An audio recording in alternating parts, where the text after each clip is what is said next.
मशरिक़ वस्ता में कशीदगी में फिर से इजाफा। अमरीका के ईरान पर हमले जारी। ईरान के मुतादिद शहरों में धमाके। बंदर अब्बास, बुशहर, कशम, केश और अबू मूसा में धमाकों की गूंज। यूएस सेनेट कॉम का कहना है कि ईरान पर हमलों का मकसद अपना खुर्मुस पर कंट्रोल कमज़ोर और ख़त्म करना है। बहरी तजारत के तहफ़्फ़ुज़ और ईरान की अस्करी सलाहियत को महदूद करने के लिए कार्रवाइयाँ जारी रखेंगे।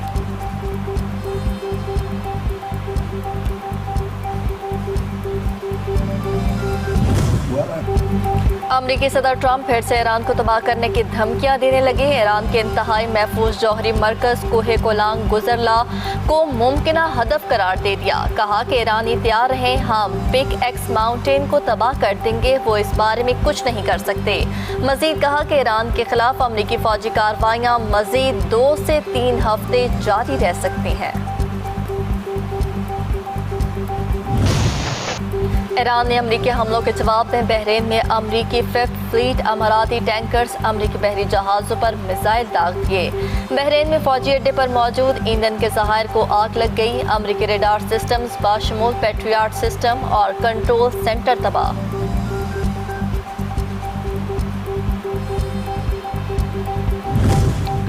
सदर ट्रंप का अपना खुर्मुस का कंट्रोल संभालने का ऐलान। कहा कि हम अपना खुर्मुस को महफूज रखेंगे, चलाएंगे, इसके मुहाफिज बन जाएंगे। इसके लिए हमें मुआवजा मिलना चाहिए। ईरान और उसके साथ तिजारती ताल्लुक रखने वाले जहाज़ों की आमदोरफ्त पर पाबंदियाँ आयद करने का इंदिया।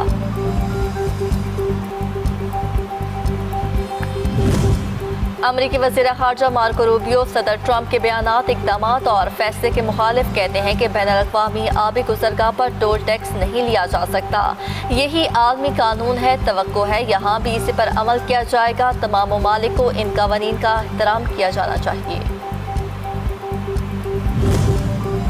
ईरान हमेशा से अपना खुर्मुस का मुहाफ़िज़ रहा है और हमेशा रहेगा। ईरानी वज़ीर ख़ारजा अब्बास अराग़ची कहते हैं कि अमरीकी सदर बिल्कुल दुरुस्त कहते हैं। जो भी अपना खुर्मुस से गुजरने वाले तिजारती जहाज़ों को महफूज और पुरअमन गुज़रगाह फराहम करता है, इससे इस खिदमत का मुआवजा मिलना चाहिए। लेकिन 20% बहुत ज़्यादा है। हम मुनसिफ़ाना रवैया इख्तियार करेंगे। ईरानी पासदान इनकलाब ने अपना खुर्मुस से खुफिया तौर पर गुजरने वाले 2 बहरी जहाज़ों को मिसाइल मारकर नाकारा बना दिया। पासदान के मुताबिक निशाना बनाए गए टैंकर्स ने वार्निंग को नज़रअंदाज किया। नेविगेशन सिस्टम्स बंद करके बारूदी सुरंगों वाले रास्ते से गुजरने की कोशिश की, जिस पर इन्हें निशाना बनाया गया। अपना खुर्मुस से बहरी जहाज़ों के आमदोरफ्त में मजीद नुमाया कमी। गुज़िश्ता 24 घंटों में सिर्फ 20 जहाज़ गुजरे हैं। समुद्री जहाज़ों की निगरानी करने वाले इदारे कैपलर के मुताबिक अपना खुर्मुस से गुजरने वाले ऑयल टैंकर्स की आमदोरफ्त गुज़िश्ता 5 हफ्तों की कम तरीन सतह पर आ गई।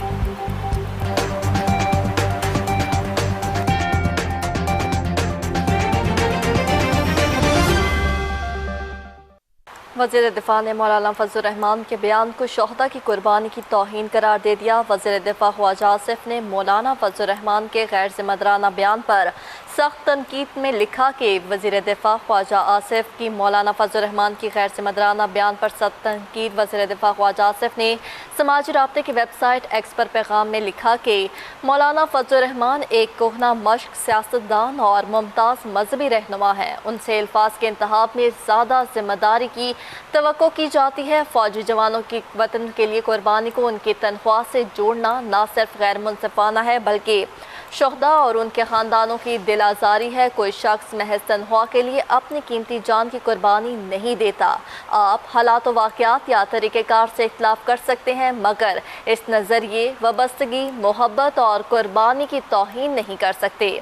दहशतगर्दी के खिलाफ जंग जारी है और पाक फौज समेत दीगर इदारों के जवान और शहरी शहादतें दे रहे हैं। जान की कुर्बानी के पीछे किसी नज़रिए, अकीदे, फ़र्ज़ और वतन से गहरी वाबस्तगी होती है। پاکستان اور بنگلہ دیش کے درمیان خواتین کو بااختیار بنانے اور دو طرفہ تعاون کے فروغ پر اتفاق ہو گیا۔ ترجمان دفتر خارجہ کے مطابق بنگلہ دیش کے وزیر سماجی بہبود ڈاکٹر زاہد حسین نے نائب وزیر اعظم اسحاق ڈار سے ملاقات کی، جس میں دو طرفہ تعلقات اور مختلف شعبوں میں تعاون کے فروغ پر تبادلہ خیال کیا گیا۔ ملاقات کے دوران نائب وزیر اعظم نے OIC خواتین وزارتی کانفرنس میں شرکت پر بنگلہ دیشی وزیر کا خیر مقدم کیا۔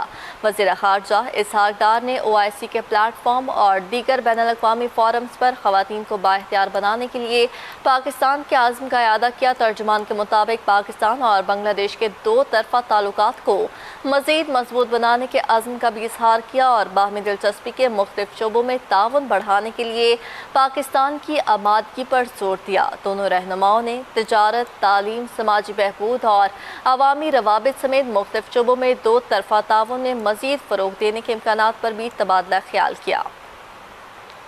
پرانی آٹو پالیسی برقرار رکھنے کے امکانات بڑھ کے IMF اور ٹیرف پالیسی کے درمیان نئی آٹو پالیسی کو لے کر مذاکرات ناکام ہو گئے۔ آٹو پالیسی کی طرف سے مینوفیکچرنگ کمپنیز نے مراحت حاصل کی، لیکن عالمی معیار نہ ہونے کے باعث مقامی تیار شدہ متعدد گاڑیاں برآمد نہیں کی جا سکتی۔ آٹو موبائل مینوفیکچرر نے گاڑی برآمد کرنے کے نام پر رعایتیں لیں، لیکن گاڑیاں برآمد نہیں کی۔ وزارت صنعت و پیداوار نئی آٹو پالیسی پر IMF کے ساتھ مشاورت کے دوران پالیسی کو ڈیفینڈ نہ کر سکی۔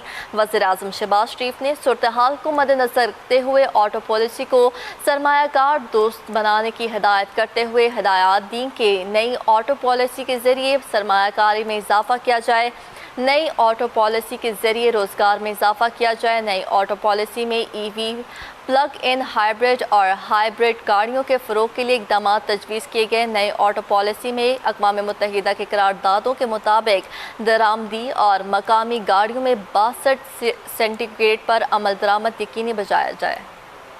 مشرق وسطیٰ میں گہرے ہوتے جنگ کے اثرات، پاکستان سٹاک مارکیٹ پھر منفی زون میں چلی گئی۔ ہینڈڈ انڈیکس میں 3000 سے زائد پوائنٹس کی کمی دیکھی گئی۔ کاروباری ہفتے کے دوسرے روز بھی کاروبار کے آغاز پر سٹاک ایکسچینج میں شدید مندی دیکھنے میں آئی۔ 2200 سے زائد پوائنٹس کی کمی کے ساتھ پاکستان سٹاک مارکیٹ میں ہینڈڈ انڈیکس 1,76,553 پوائنٹس کی سطح پر آ گیا ہے۔ گزشتہ کاروباری دن کے اختتام پر ہینڈڈ انڈیکس 2314 پوائنٹس کی کمی کے ساتھ 1,79,927 پوائنٹس کی سطح پر بند ہوا تھا۔